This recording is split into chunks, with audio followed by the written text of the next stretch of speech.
Hello everyone, what's up? Princess1215 here with another movie review, and today we're taking a look at long last, Transformers 1, the latest film in the Transformers film franchise, theatrical film franchise, and the first animated Transformers movie to hit the big screen in, I think, 38 years since the Transformers the movie in 1986. So yeah, I've been looking forward to this one for a long while, basically ever since they first started kind of like talking about it, kind of just as a, yeah, we could do an animated prequel one day.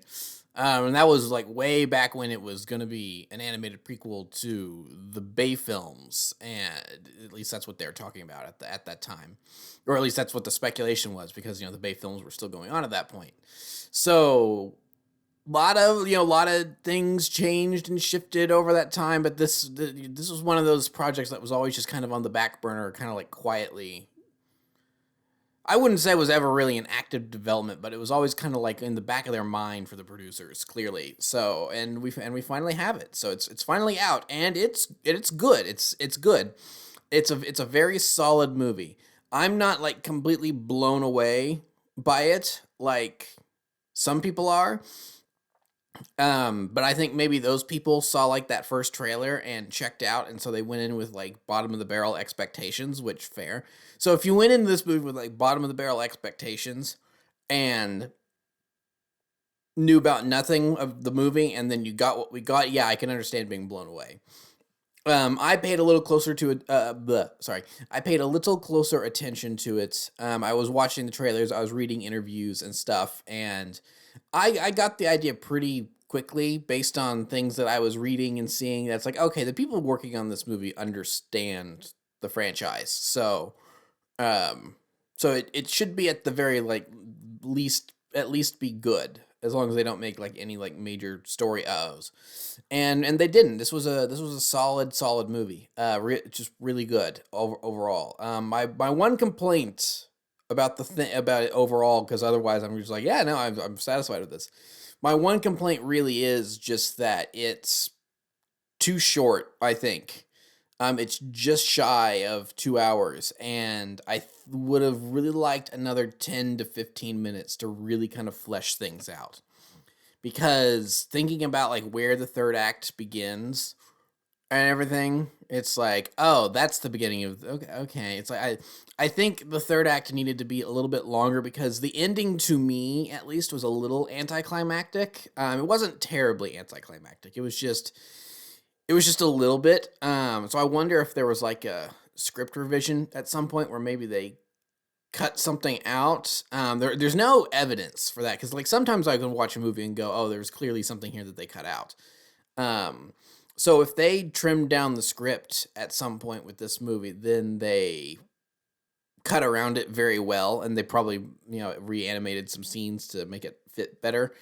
Because everything it all flows pretty well. It just feels like after about the halfway point, like once they get their T-Cogs in the cave with Alpha Trion, after that point, I feel like the movie is moving at like 1.5 speed. Like it's moving just a little too fast. Like, okay, let's slow it down. We can breathe a little bit here. Just because we've got the T-Cogs doesn't mean we need to be completely metal to the pedal the entire time. We can take a moment to really sit in this for a bit. Because the first half of the movie does spend a lot of time with Orion Pax and D16 and building up their friendship, so that way when they do become who they become, the split does feel tragic. And they do that well for the most part. But in the second half of the movie, they don't really spend. I wanted more of them coming to grips with their new powers and what they thought that meant for themselves. Because you do get that, because I think the basis of where they evolve it's done very well in the cave when Alpha Trion is showing them the flashback through the grain hologram of what happened to the primes, and you see they're very quick reactions, and I loved how quick they were. So if a blink you miss it, but it still sold it, where you see the reactions on Orion and D16's faces of what's happening to the primes. Orion is shocked and appalled, while D16 is just growing angrier and angrier. And that is such a like perfect encapsulation of who those two characters are and the biggest differences between them and why like they're just like throughout the entire multiverse kind of fated to have this historic falling out and best friend breakup. Whenever they do, or whenever they are given the backstory of the fact that they were brothers once or whatever. Because sometimes you get a G1 or an animated where they don't really have any interaction with one another prior to becoming the leaders of their factions or whatever. Or like in animated's case, Optimus is basically just a low level captain, and then you have the grand general of the entire enemy faction, and like they somehow keep meeting and fighting each other. So I did really like that, and then of course they had the conversation where it's like, well, don't you want to stop him? No, I want to kill him. I want to see him die in darkness and be dragged through the mines and all that, which was a really great little monologue there from D16. But it really does. So yeah, that does a good job of solidifying the key differences between these two characters and their personalities and why they end up moving down the path they move down. However, following that, I wanted more because I'm envisioning most of this movie through the lens of Orion Pax, where I feel like he's seeing like small little moments where D is slipping and he's becoming more rage-filled and angrier and more violent.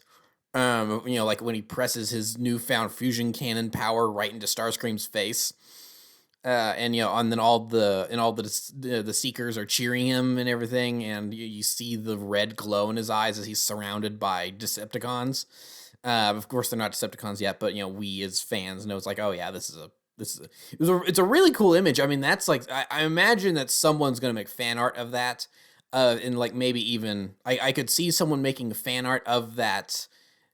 Orion seeing D16 through the crowd of Seekers and like reimagine it in different iterations. So it's like you have your G1 art style, you have your Prime art style, here's the animated art style, here's like a movie art style, from the live action films or something like that. I could see some, because that something about that quick shot of D16 really stuck with me, of seeing that angry, red-eyed future Megatron through the arms of all the Decepticon Seekers. I thought that was just a really cool shot. I could see that being a popular thing for people to make fan art of.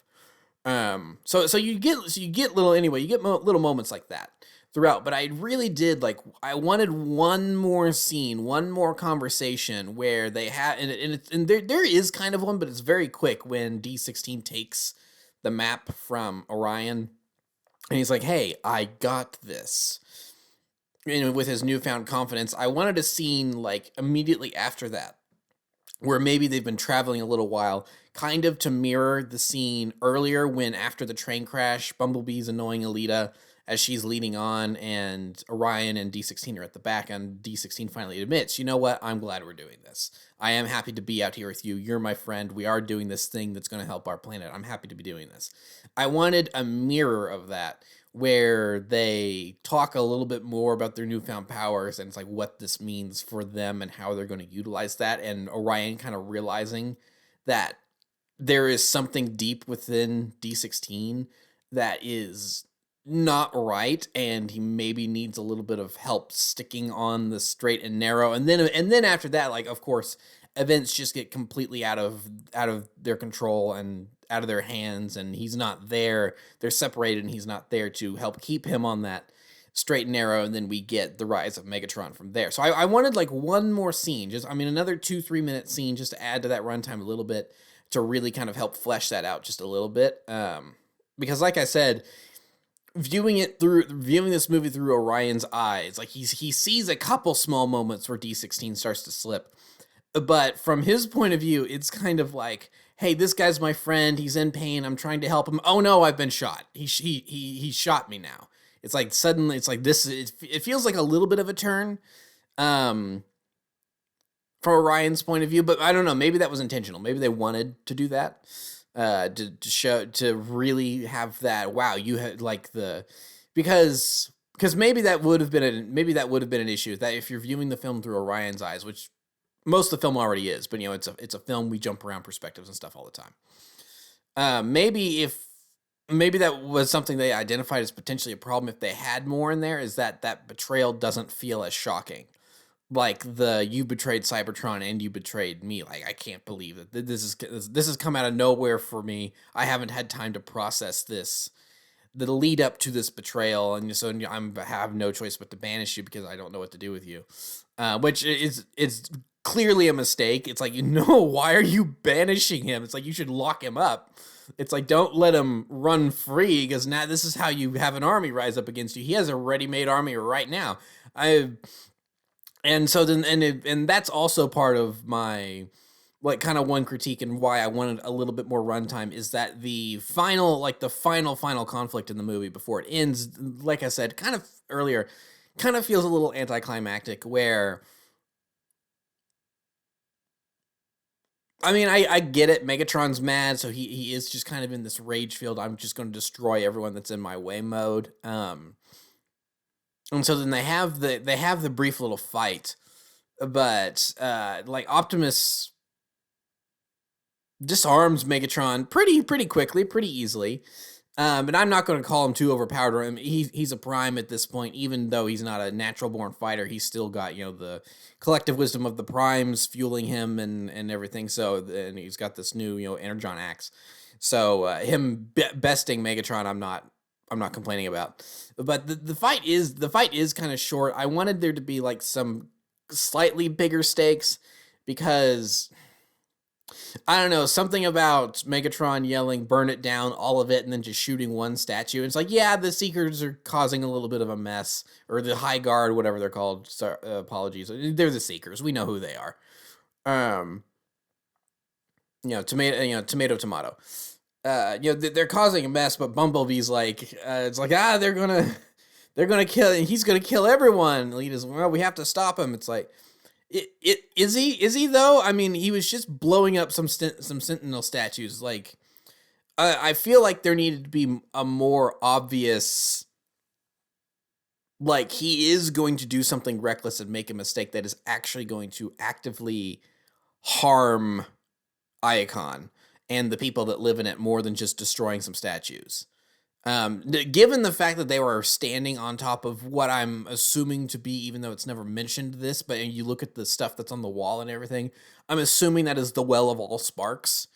So it's like, considering where they are, that Orion Pax is then like immediately sucked down through the shifting planet to Primus himself, to the core of Cybertron.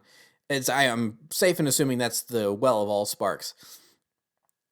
I would have liked just a bit more stakes added to that, where it's like, what Megatron is doing here is actively threatening the future of Cybertron, unbeknownst to him, that this is the well of all sparks. If he destroys, and like, Sentinels built his statues and stuff on top of it, so Megatron wants to tear it down to make a statement and everything. But if he does, like, actively, like, tear it down and destroy it, then it could, like, poison the well and could actively harm the core. And that's another reason why Prime goes out to, Optimus rises and goes out to stop him.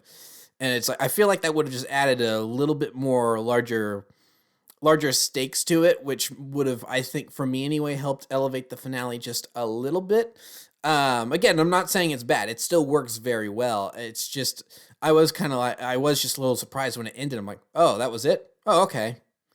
So it's just adding like that one little extra lore element, and to add to the stakes of the scene. Like, yeah, this is a very personal vendetta that they've got going right now, but there's more at stake than just their friendship now, where Megatron's actions are actively really going to dangerously harm Cybertron, because when Optimus does say you betrayed Cybertron, and it's like, that was the thing that I was like, okay, I'm not really quite. It's like, okay, yeah, he killed Sentinel, so maybe you want to, like, it's like, and he says, like, no, it can't. So I get the whole, the rebirth of Icon cannot start with a execution. That's very Optimus Prime. That's very Orion Pax.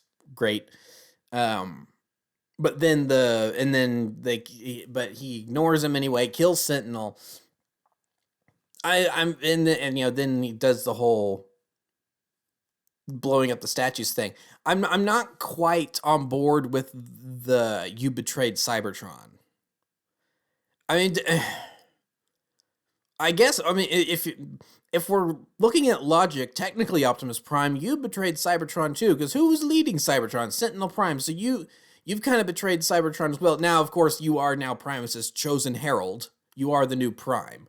So I guess by betraying Orion Pax, Megatron has thus betrayed Cybertron. I don't know. The reason that line didn't quite work for me is, like I said, I needed more actual like planet-wide stakes. Like Megatron is doing something reckless and dangerous in his rage that is actually endangering the planet, other than just like destroying some statues of Sentinel, which, let's face it, would have happened anyway. Also, I mean, maybe if they were like statues of the primes, because Megatron does have that speech. It's like the age of primes are over, and and maybe if they had made more deliberate, where it's like Megatron is just like done with primes in general, and it seems like that is the case. But it seems like the only statues they really go out of the way to destroy are Sentinels, and he was a false prime anyway. Like if like considering he met Alpha Trion, like if there's a moment where Megatron like deliberately destroys Alpha Trion's statue, and like his head, like the metal head of the statue like crumbles and falls around Megatron, and then he's left standing in the debris, and then Optimus sees that.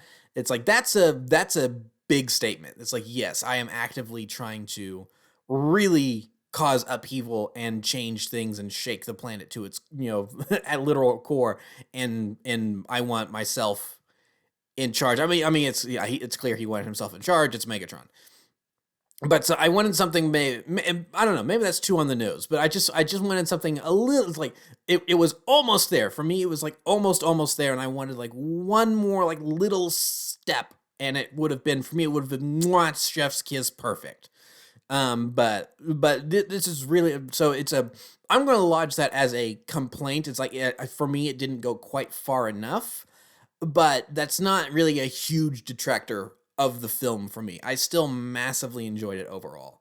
And I think it does work. Like I said, I just wanted a little bit more screen time in it to go and that's maybe just the nerd in me speaking, where it's like, I want to really get all, and because these things are always focus grouped and focus tested and preview screenings to death. And it's like there's probably been audiences that have been watching this movie for 3 years in various states of completion, in Hollywood and stuff, between executives and actual preview screenings and stuff, going through deleted scenes and re-recording things. And that's how animated films work, and just movies in general work a lot of times. So maybe they did have something like that in there, but it's like there wasn't quite enough lore or something in, it's like there wasn't, and so there were some like more general audiences that were confused, that don't know everything about Transformers like someone like me would. So they're like, okay, well, it's like, we get the point. We don't need to go that far. We can strip it back just a little bit. So like I said, it all still works. That was just like the one, I just wanted to go a little farther, but everything else I thought was pretty good. I love B127 in this movie. I didn't know how I was going to feel about this iteration of B, but I actually really like him. He's not like laugh out loud funny the entire time, but I just found his like energy infectious. There's something that I just like about a character that is annoying to other characters. A good example is Donkey from the Shrek franchise. He annoys pretty much every character throughout those films, but he's still charming and likable enough that we as the audience like him. I really like characters that do that well. Jar Jar Binks is probably a example of a character that tries to do that but doesn't do it well, hence a lot of the hate Jar Jar gets. But I think B127 straddled the line pretty well, where he is like like I do like that, like it's the second where Orion clearly warms up to B throughout the movie, and D16 is just like, I'm hating this person more and more and more the longer I'm around him. So I did find that kind of funny. But I think Keegan, yeah, that's right, Keegan Michael Key. I think he did a good job as the character, and I like Movie B and like the radio gimmick and everything. It's cute. I like it, but I really do prefer at this point. I really do prefer my bumblebees to talk and to have kind of like this motor mouth personality. Because if you do because if you continue this character out long enough and you do eventually do the we're going to take his voice away thing, it becomes more impactful that way. Because like imagine if we do get a trilogy of these films and maybe like the last one ends up on Earth, and he's been this motor mouth annoying character the entire time, and then like halfway through the third movie Megatron rips out his voice box. How tragic is that going to be? Where and it's if for Bumblebee and all the other characters around him involved, like, oh no, Megatron's ripped out your voice. It's like that's how much he hates you. It's like and you could also play it for a laugh that way, but it's like he's always hated you. But I don't know. It's like I feel like that's just never been something that's really been done properly. Where it was introduced in the live action films, it was a thing that happened long ago, and then they did the exact same thing in Prime. Cyberverse sort of kind of did it in the reverse, where he started out without a voice, then you see flashbacks of him with the voice, and then they show his voice getting taken away, and then he gets it back for season 2 and he just keeps it, and they never really talk about it ever again, the fact that he didn't have a voice. So I would be interested to see a Transformers property have Bumblebee be this really motor mouth, loud mouth, character, snippy type character, and then take away his voice, even if it's just for a little while. I think that could be impactful. And I think this could be a version of the character where that could work well.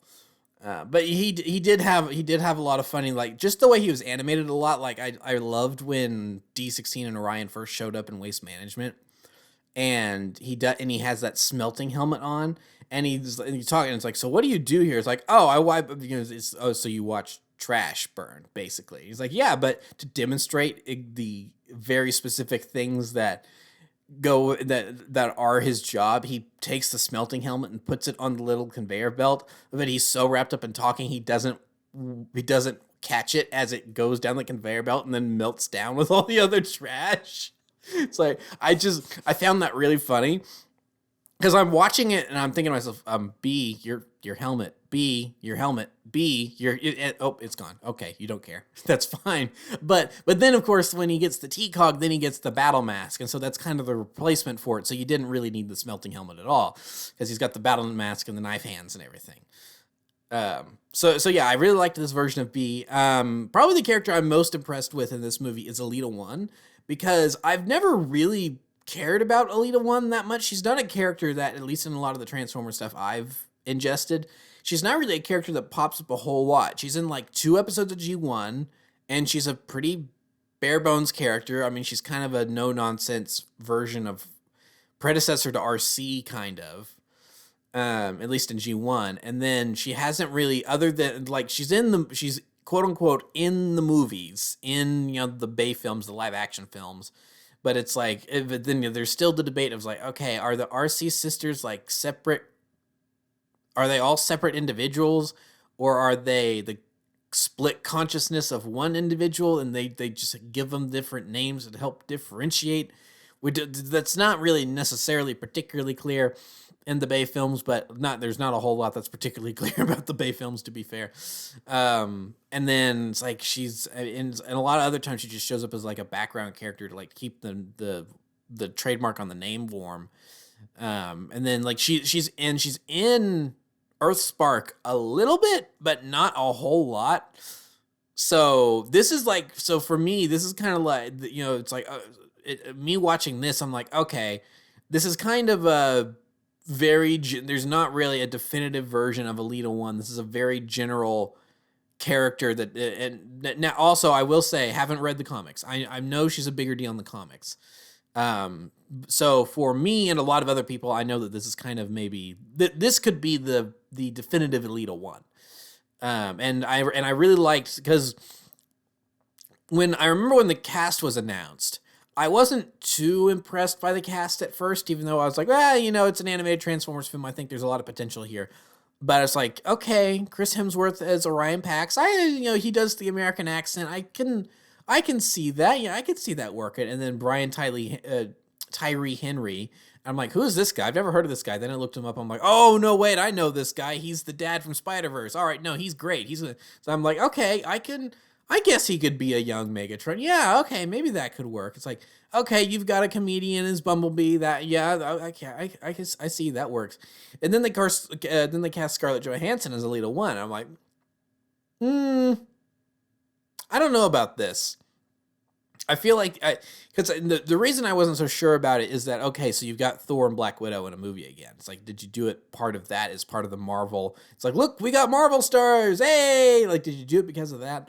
But I feel it's like, yes, Elite, there's definitely allusions and connections you could draw to like this just being kind of a different take on a Black Widow type character. This strong female lead and everything. But I think she definitely gets like it's still a different enough take on that archetype compared to Black Widow that I do see this as a different character.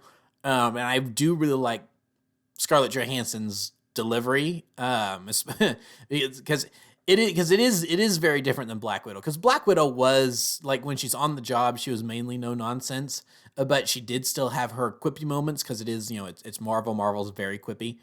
Because like even in, I think it's Age of Ultron, where they're in the middle of the battle fighting Ultron bots, and then she's in a car or whatever, and she actually says beep beep as she drives by and runs over some Ultron bots, which that just always makes me giggle.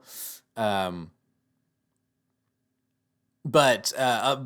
Alita's comedy in this movie mainly comes from her being so hard-boiled and a very serious character, and kind of never stepping off the gas, and always kind of being, the very intense character. And again, that's another archetype we've seen a million times in a dozen different movies.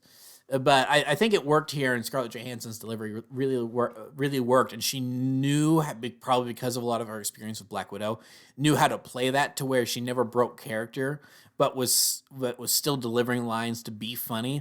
Because there's two moments that I really liked that I thought were really funny and were her character being serious, but were very clearly played for laughs. One of them was the train thing, which I wish they hadn't put in a TV spot or whatever, because I saw that thing everywhere and I laughed the first time I saw it, and I kind of chuckled when I was in I laughed pretty hard the first time I saw it in the TV spot or whatever. And I didn't seek that one out. That one just ended up on my For You page or whatever. I'm like, I kind of wish I'd skipped that. I didn't want to see that scene. Because then when I was in the theater, I just kind of chuckled because I'd seen it a dozen times. But the Orion going, oh, there's the train. Oh, and it's gone. Sorry, I was wrong about that. And her just screaming in frustration. It's like, that's pretty funny. But then the other moment is when she's fighting Arachnid. And Orion's like, now don't break her. And she's like, I'm being very gentle as she's hitting her with her own broken off, as she's hitting Arachnid with her own broken off leg. I really liked that. I thought that was really funny. Props to Scarlett Johansson. I think she did a good job with Alita. For me, this is like, okay, if I'm ever put in charge of a Transformers anything, I think that's the way Alita should probably be. Base characterization, you can obviously change it going from there. Like base characterization, that's probably where I would have Alita 1 be. So yeah, I really liked her. Let me think. Going back, Megatron D16, Brian Tyree Henry, I'm pretty sure his name is. I think more than anyone in this movie, he probably had the hardest job. Because he had to be sympathetic and nice enough and charismatic enough to where we believe him and are on side with him. But then by the end of the movie, he is the villain. And that's harder to do than just playing the kind of bumbling hero that ends up becoming a little bit more serious by the end and learning his lesson and stepping up and being the hero like Orion Pax. Because Chris Hemsworth does a really good job as Orion Pax / Optimus Prime. A young Optimus Prime. I really enjoyed his performance because there was a lot of good, like, kind of quippy lines from him, and he was funny at times, and And then it's like, oh yeah, I had to jump out a window this time, almost died. It's like just the nonchalantness of that.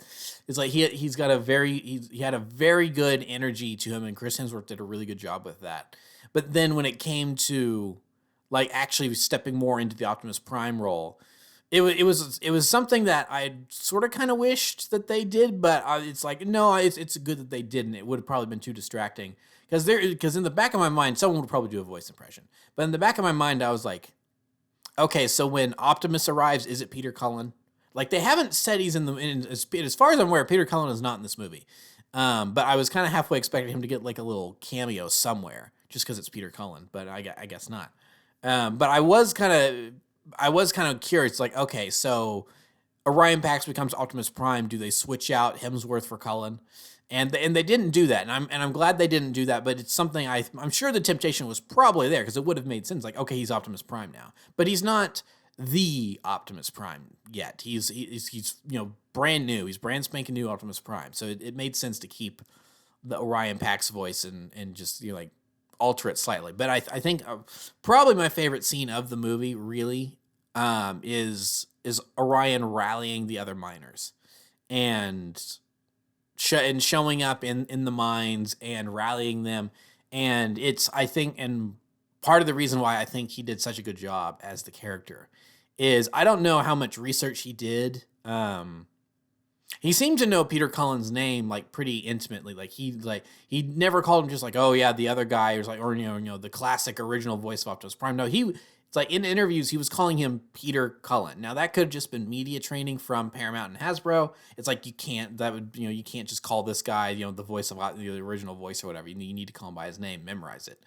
But based on some of the things he was saying in interviews, it seemed like he really did his research and read up on the character and how other actors have portrayed this character. Because something I think he nailed, especially in that rallying the miners scene, was the be brave enough to be gentle. And where it's like he doesn't do any of the, because it can work based on the situation. The Last Night, for as bad a movie as that is, I do like the moment where Optimus does rally the Autobots there, and he's like, this will not be our last stand, and he jets off, and Hound is like, I didn't even get to say hi. That does make me chuckle. So it's like, so Prime can still give some rousing speeches where he does, speak up a little bit. And especially like in Age of Extinction, when that roll out as they begin the Dinobot charge, I think that's still one of the best roll outs that Peter Cullen's ever done. It's like it really gets the goosebumps going. But this scene where Orion rallies the miners, where he doesn't really raise his voice too much, he gets down on one knee as they surround him, and he is very soft-spoken and gentle, and I'm sitting there in the theater almost tearing up. Like, this is Optimus Prime. He does not have the Matrix yet, but this is Optimus Prime. This is the moment, probably, where Primus is like, this is the guy. This is the next Prime. He is my next chosen, leader of Cybertron. Because he knows what's up. He knows what he has to do, and he is worthy of being a Prime before actually being one. So I really really liked that scene, and they executed on that very well. So that was really cool. So I really liked that. So yeah, Chris Hemsworth did a really good job. But winding back to that tangent serves a purpose here. But winding back is that Chris Hemsworth did a really good job, but he kind of had an easier job compared to Megatron's actor, because like I was saying, he needed to be sympathetic, but by the end, he also needed to be clearly the bad guy. And I think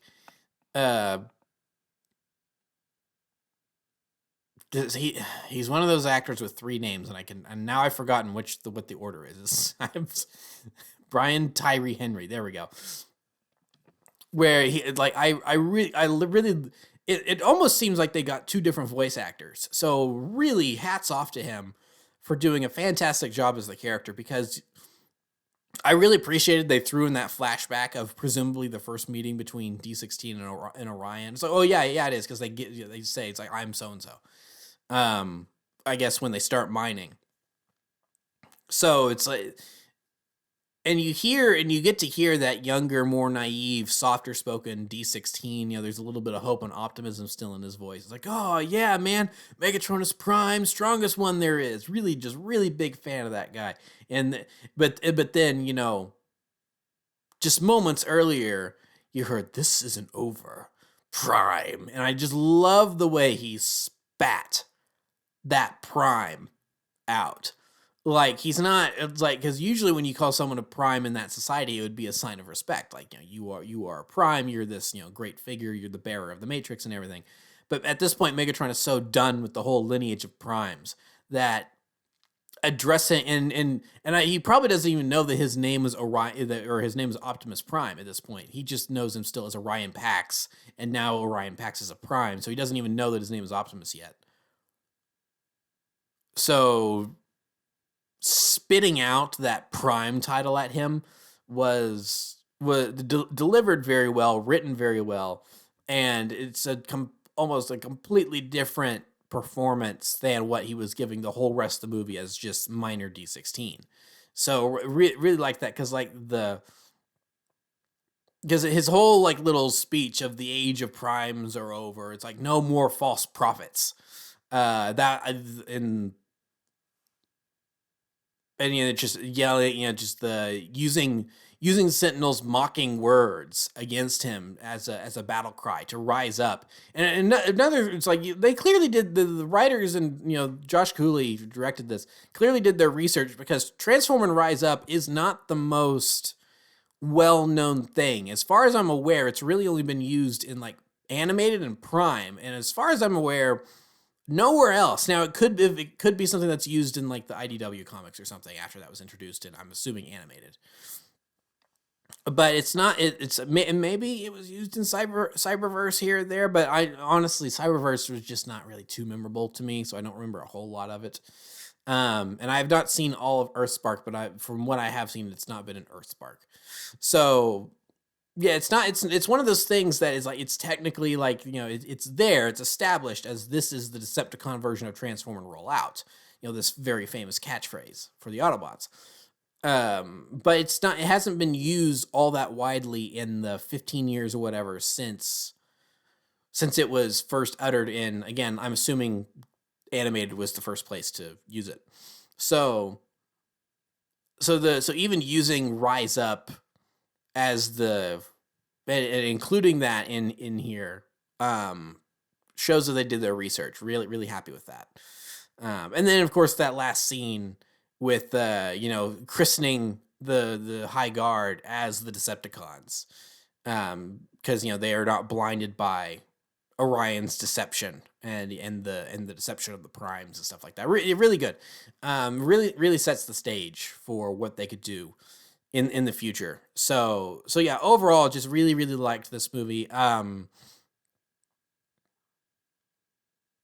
It's not on the same, because this was kind of like the talking with friends that were like, that aren't really into they're more cursory, like like they've seen a couple of the live action movies, they kind of know a little bit, but they're not huge fans. They've been asking me, it's like, oh, what do you think of this movie? It's like, is it going to be good? It's like, what? And I'm like, well, some of the things I'm hearing make it sound good. It's like, the best way I could really describe it to them was that it's maybe going to be for Transformers what Spider-Verse was for Spider-Man, in terms of, this is a really, when it's announced and revealed and released, it's kind of overlooked movie, but it's like, okay, it's just an animated Spider-Man movie, big whoop. But it's really kind of arguably the best Spider-Man movie, because of how well it understands the character and the things it can do with the medium of animation, and how to tell your story and be presented in film and everything. And it's just like, so Transformers 1 kind of sort of, I was like, yeah, it could maybe potentially be that for Transformers. I don't think it quite reaches that. Because I'm like, yeah, this is a really good, solid movie. There's nothing, but there's, especially for Transformers fans, it's like, yeah, no, I think anyone can watch this and enjoy it and get into it. But it's not like Spider-Verse, where I'm like, you have to see this movie. This is one of the best movies, that's ever, like, forget just animated movies. This is just one of the best movies that's ever movied. This is just one of the, it's just Spider Into the Spider-Verse and Across the Spider-Verse, I think, are just amazing, amazing films. And Transformers 1, it's really good. It's just not quite on I don't think it's quite on that same level. But even then, like the animation, the art style, I think is very, very unique. It's like you're not going to confuse this for any other movie. You're not going to confuse it for any other Transformers, anything else either. You see this Optimus Prime, even though it's clearly inspired by G1, it's still its own distinct design. I really appreciate and like that.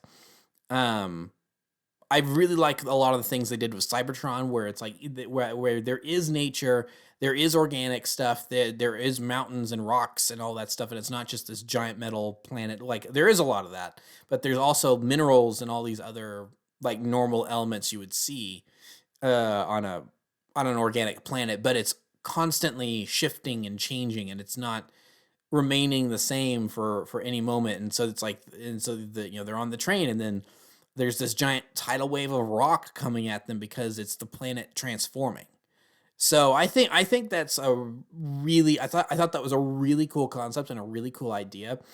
And now I'm really curious. It's like, okay, well, what if they do?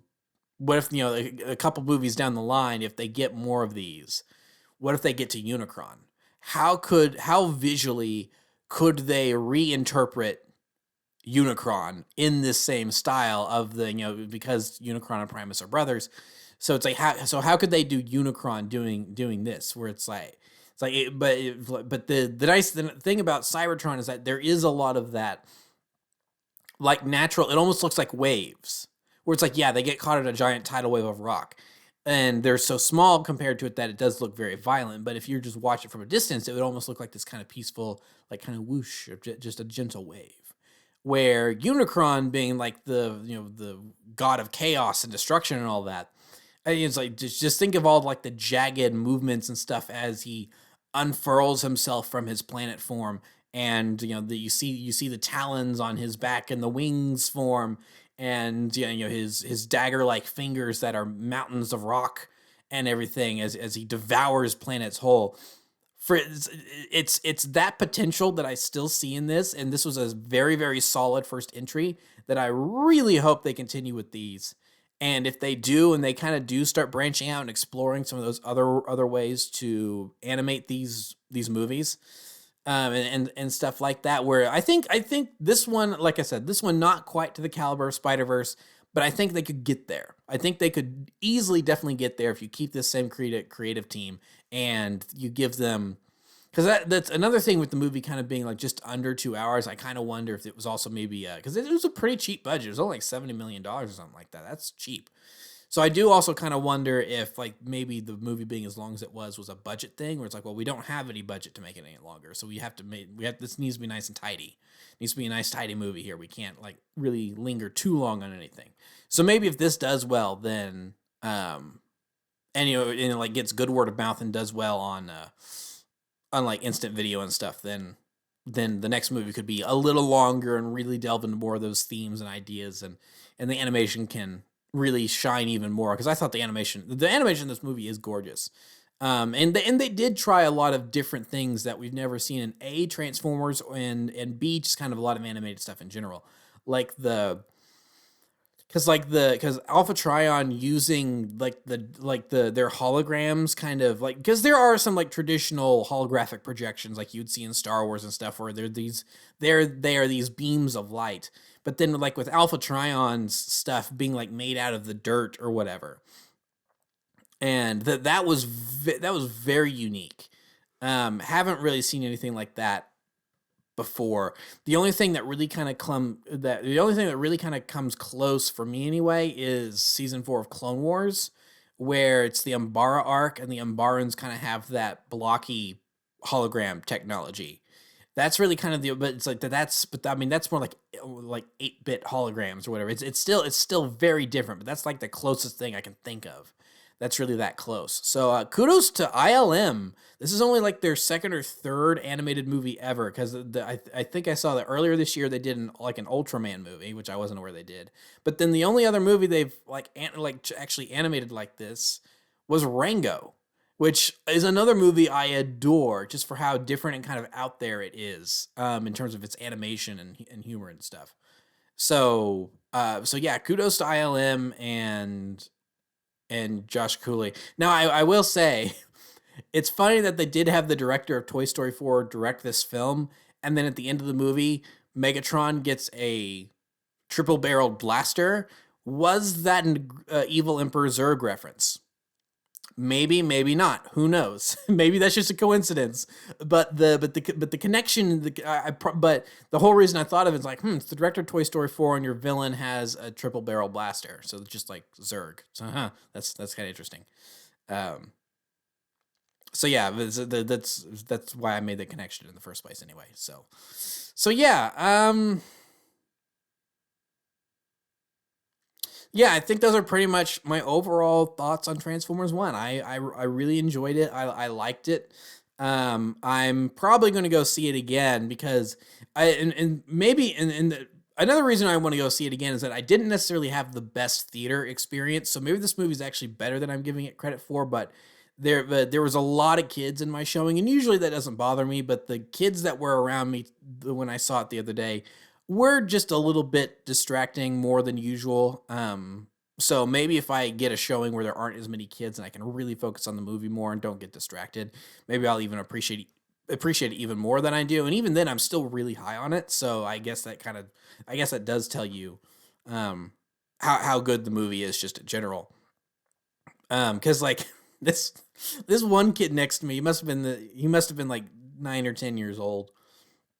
But it was at an Alamo Draft House. So if you've never been to one of those theaters, they're nicer theaters where they've got reclined seats and everything, and they give you food and everything more than just popcorn. So I had like a pepperoni pizza. But so sitting next to this 10-year-old kid that came in with his family, and he curls himself up in the big recliner chair. And about 20 minutes in the movie, I'm like, what does this smell? What am I smelling? And he had taken his shoes off. It's like shoes and socks, everything off. And he's sitting there just with his bare feet tucked up in the recliner. So throughout the entire movie, I'm just sitting there smelling feet. So yeah, a couple distractions while I'm trying to enjoy my Transformers movie. So I'm probably going to end up going to see it again, just because I did enjoy it the first time. So I want to enjoy it again. And also just like, there were some distractions the first time. Maybe I could go at a different time, like during school hours, because I saw it on a weekend.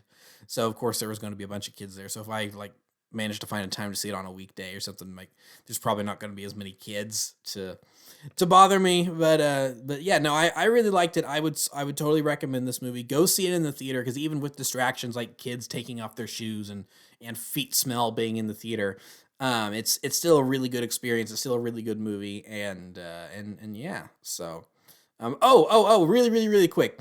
Brian Tyler's score, awesome.